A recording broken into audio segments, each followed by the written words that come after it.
இன்னைக்கு பார்க்க போறது இரண்டாவது இயல்ல உள்ள இலக்கண பகுதி தொகாநிலை தொடர்கள். ஏற்கனவே நாம தொகைநிலை தொடர்கள்னா என்ன அப்படிங்கிற பத்தி செய்திகளை நம்ம பார்த்துருக்கோம். தொகைநிலை தொடர்னா என்ன, அது எத்தனை வகைப்படும் அப்படிங்கிற விவரத்தை நிறையவே சொல்லியிருந்தோம். இப்ப நாம் பார்க்க போறது தொகாநிலை தொடர். தொகை என்றால் என்ன? அப்ப தொகைனா என்ன சொல்லியிருந்தோம்? தொக்கி வருவது அப்படிங்கிறத பத்தி சொல்லியிருந்தோம். இப்ப தொகைன்னா மறையாம அப்படியே வெளிப்படையா வரக்கூடியது. இப்ப மறையாம ஒரு வாக்கியத்துல மறையாம எதுவுமே உருவோ சொல்லோ மறையாம வந்தா அது என்னன்னு சொல்றாங்க? தொகாநிலை தொடர் அப்படின்னு குறிப்பிடுறாங்க. இவங்க இரு சொற்களுக்கு இடையில் எச்சொல்லும் எவ்வுருவும் மறையாமல் நின்று பொருள் உணர்த்தினால் அதனை தொகாநிலை தொடர் என்பர். என்ன குறிப்பிடுறாங்க? இரு சொற்களுக்கு இடையில், இரண்டு சொற்களுக்கு இடையில எந்த எச்சொல்லும் ஏதாவது ஒரு சொல்லோ இல்லாட்டி எவ்வுருவும் எந்த உருவுமே, இந்த வேற்றுமை உருவம் படிச்சிருக்கோம்ல, அதெல்லாம் எந்த உருவுமே மறையாமல் நின்று எதையுமே மறையாம அப்படியே வந்தா வெளிப்படையா வந்தா பொருள் உணர்த்தினால், எதுவும் மறையாம வந்து பொருள் உணர்த்தினால் அதுக்கு பேர் என்ன சொல்றாங்க? தொகாநிலை தொடர் என்கிறாங்க. புரியுதுங்களா? இதான் தொகாநிலை தொடர்னா என்ன அப்படின்னு சொல்லிட்டு இது எத்தனை வகையா பிரிக்கிறாங்க அப்படின்னா 9 வகைப்படும். எத்தனை வகைப்படும்? 9 வகைப்படும். என்னன்னு பார்க்கலாமா? எழுவாய் தொடர், விழித்தொடர், வினைமுற்று தொடர், பெயரெச்சல் தொடர், வினையெச்சல் தொடர், வேற்றுமை தொகாநிலை தொடர், இடைச்சொல் தொடர், உரிச்சொல் தொடர், அடுக்கு தொடர் அப்படின்னு 9 வகையா என்ன தொகாநிலை தொடரை பிரிக்கிறாங்க. அப்ப இது ஒண்ணு என்ன அப்படிங்கறத பத்தி பார்க்கலாம். நாம ஏற்கனவே நம்ம தொகைநிலை தொடர்ல அந்த 6 வகையா பிரிச்சிருந்தாங்க, அதை பத்தி பார்த்துருந்தோம். சரிங்களா? இப்ப இதை எத்தனை வகையா பிரிக்கிறாங்க? இது 9 வகையா. அதனால நாம வச்சுங்க தொகைநிலை தொடர் 6, தொகாநிலை தொடர் 9. சரிங்களா? இப்ப நம்ம பார்க்க போறது என்னதுங்க? எழுவாய் தொடர். எழுவாய்னா என்ன நாம சொல்லியிருந்தோம் ஏற்கனவே, இந்த வேற்றுமையில படிச்சிருப்போம். முதல் வேற்றுமைக்கு உறுப்பு இல்லை, அதனால அதுக்கு என்னன்னு சொல்றாங்க? எழுவாய் அப்படின்னு சொல்லுவாங்க. அப்ப அதை சொல்லியிருந்தோம். எழுவாய் தொடர் அப்படின்னா என்ன அப்படின்னா எழுவாயும் பயனிலை மட்டும் இருக்கும். இந்த ரெண்டுக்கு இடையில எந்த சொல்லோ உருவம் மறையாம பொருள் உணர்த்திச்சுன்னா அது எழுவாய் தொடர். உதாரணம் பாருங்க, மல்லிகை மலர்ந்தது. இப்ப மல்லிகை என்ன செஞ்சது? மலர்ந்தது அப்படின்னு குறிப்பிடுறாங்க. இப்ப மல்லிகைங்கிறது என்னது? எழுவாய். மல்லிகைங்கிறது ஒரு பேர் சொல்லுதானே, பேர் சொன்னதால எழுவாய் தான் சொல்லுவோம். அப்ப மல்லிகைங்கிறது எழுவாய். மலர்ந்தது, மலர்ந்ததுங்கிறது என்னது? பயனிலை. அது ஒரு வினைமுற்று சொல்லு, அது பயனிலையா வந்திருக்கு. மல்லிகை என்ன செஞ்சது? மலர்ந்தது. அப்போ ஒரு எழுவாய் பயனிலையை கொண்டு முடிஞ்சிருக்கு. இதுக்கு இடையில எந்த வேற்றுமை உருவோ இல்லை வேற எந்த உருவுகளோ வேற எந்த சொல்லோ மறைஞ்சு வரல, இது அப்படியே வெளிப்படையாவே இருக்கு. அதனால என்ன சொல்றாங்க? எழுவாய் தொடர் அப்படின்னு குறிப்பிடுறாங்க. அடுத்ததான் விழித்தொடர். விழித்தொடர் அதான் வேற்றுமையில சொல்லியிருந்தோம். முதல் வேற்றுமைக்கு எழுவாய்னு சொல்லியிருந்தோம். 8ஆம் வேற்றுமை என்னன்னு சொல்லியிருந்தோம்? விழி வேற்றுமை அப்படின்னு குறிப்பிட்டிருந்தோம்ல, அந்த விழித்தொடரை சொல்றாங்க. விழித்தொடர்னா என்ன? விழி என்றால் என்ன சொல்லியிருந்தோம்? அழைத்தல். விழினா அழைத்தல் அப்படிங்கிறது பொருள்ல வரக்கூடியது. அப்ப உதாரணம் பாருங்க, நண்பா படி. நண்பா, நண்பன் அப்படின்னு சொன்னா அது வேற. நண்பா அப்படிங்கும் போது நம்ம என்ன செய்யலாம்? கூப்பிடுறோம். கூப்பிடுறதான அர்த்தம். அப்ப கூப்பிடுறதுனால இது என்ன சொல்றாங்க? இது விழி, இது விழித்தொடரே, அதாவது விழிப்பெயர்னு சொல்லக்கூடியது. அடுத்தது படி அப்படிங்கிற பயனிலையை கொண்டு இந்த விழித்தொடர் முடிஞ்சதுனால இது என்ன சொல்றாங்க? விழித்தொடர் அப்படிங்கிறாங்க. இதுக்கு ரெண்டுக்கு இடைவெளி பாருங்க, நண்பா படி, இது ரெண்டுக்கு ஏதாவது உருவோ சொல்ல மறைஞ்சு வர மாதிரி இருக்கா? நல்லா பாருங்க. தொகைநிலை தொடர் சொன்னோம்ல, மறைஞ்சு இருக்குமல்ல, அந்த மாதிரி இதுல ஏதாவது இருக்கா பாருங்க? இல்ல. அதனால இது என்னது? இது விழித்தொடர். சரிங்களா? அடுத்த வினைமுற்று தொடர். வினைமுற்று தொடர். அப்ப எழுவாய் தொடர்ல என்ன சொல்லிருந்தோம்? ஒரு எழுவாய் ஒரு பயனிலையை கொண்டு முடியுது, இது எழுவாய். இங்க வினைமுற்று தொடர். அப்ப வினைமுற்றுனா ஒரு வினைமுற்று சொல்லு முதல்ல இருக்கும், ஆரம்பிக்கிறதே வினைமுற்று சொல்லாது. பாருங்க, உதாரணம் பாருங்க, சென்றனர் வீரர். இப்ப சென்றனர் அப்படிங்கிறது என்னது? ஒரு வினைமுற்று சொல்லு. வீரர் அப்படிங்கிற பெயரை கொண்டு முடிஞ்சதுனால இது என்ன சொல்றாங்க? வினைமுற்று தொடர்கிறாங்க. இதுக்கு இடையில எந்த உருவம் மறைஞ்சு வரல. நார்மலா, அதாவது பொதுவா எப்பவுமே இருக்கிற மாதிரி தான் இருக்கு. இதுல எந்த உருவம் சொல்ல மறைஞ்சு வராம வெளிப்படையா இருக்கு. அதனால என்ன சொல்றாங்க? வினைமுற்று தொடர்ந்து சொல்றாங்க. இது என்னன்னா, இது சொல்லுவாங்க கம்பராமாயணத்துல கம்பர் குறிப்பிட்டிருப்பாரு, கண்டேன் சீதையை அப்படின்னு குறிப்பிட்டிருப்பாரு. அதாவது ராமன் சீதையை பிரிஞ்சு ரொம்ப வருத்தத்தில் இருப்பாரு. கன்னியாகுமரி பக்கம் வந்துட்டு எங்க தேடுறதுன்னு யோசிச்சுட்டு இருக்கும் போது ஆளுங்க ஒரு பக்கத்துல தேடலாம் அப்படின்னு குறிப்பிட்டிருந்தாங்க.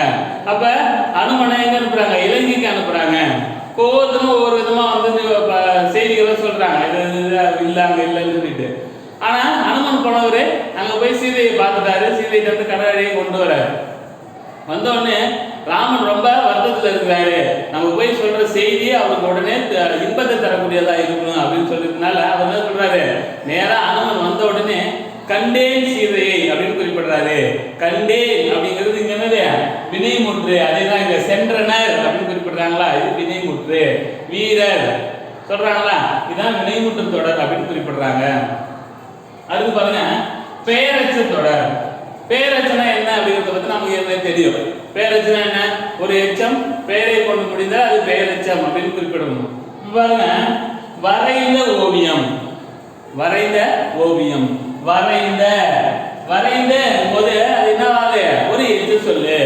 வரைந்தான் அப்படின்னா யாரோ ஒரு ஆண்மகன், அது வினைமுற்று சொல்ல மாதிரி. இங்க வரைந்த அப்படின்னு இருக்கு. அப்ப இதுல குறிப்பிடுறாங்க, இது எச்சு சொல்லு. ஓவியம் அப்படிங்கிற ஒரு பெயரை கொண்டு முடியுது. அப்ப ஒரு எச்சம் பெயரை கொண்டு முடிந்தால் அதுக்கு பேர் என்ன சொல்றாங்க? பெயரெச்சம் அப்படின்னு சொல்லியிருந்தால இங்க ரெண்டு சொற்களுக்கு இடையில ஏதாவது உருவம் மறைஞ்சிருக்கா பாருங்க, இல்ல. இப்ப எதுவுமே மறையாம வெளிப்படையா இருக்கிறதுனால இது என்ன சொல்றாங்க? பெயரெச்ச தொடர் அப்படின்னு சொல்றாங்க. அடுத்த வினையெச்ச தொடர். இப்ப வினையெச்ச தொடர்னா என்ன? ஒரு எச்சம் வினைமுற்றை கொண்டு முடிந்தால் அது வினையெச்சம் அப்படின்னு ஏற்கனவே நம்ம படிச்சிருக்கோம். அப்ப இங்க பாருங்க, உதாரணம் பாருங்க, தேடி பார்த்தான். தேடி பார்த்தான். தேடி தேடி அப்படிங்கிறது என்னது? ஒரு எச்ச சொல்லு. நம்ம வினையெச்சத்தை ஈஸியா எளிமையா கண்டுபிடிக்கிற முறையை சொல்லிடணும். ஊனும் ஈனும் முடிஞ்சா அது வினையெச்சம் அப்படின்னு சொல்லிடணும். இப்ப தேடி அப்படிங்கும் போது ஈ இருக்கா, அதே மாதிரி பாருங்க பார்த்தான் அப்படிங்கும் போது என்னது? இதே ஒரு வினைமுற்று சொல்லு. ஒரு எச்சம் வினைமுற்றை கொண்டு முடிந்தால் அது வினையெச்சம் அப்படின்னு குறிப்பிடுறாங்க.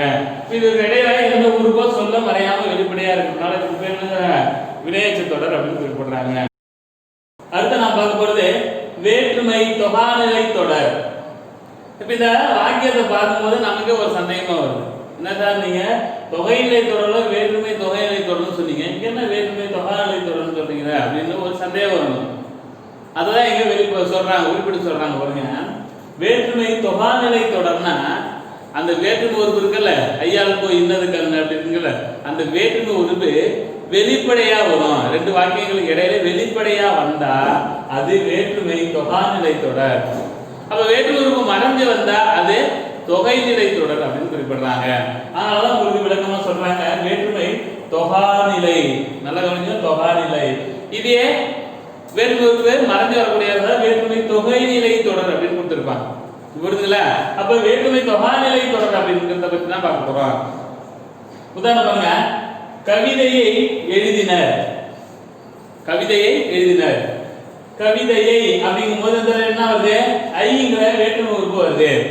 ஐங்கிற இரண்டாம் வேற்றுமை உறுப்பு வெளிப்படையா வந்து பொருளை உணர்த்துறதுனால இதை என்ன சொல்றாங்க?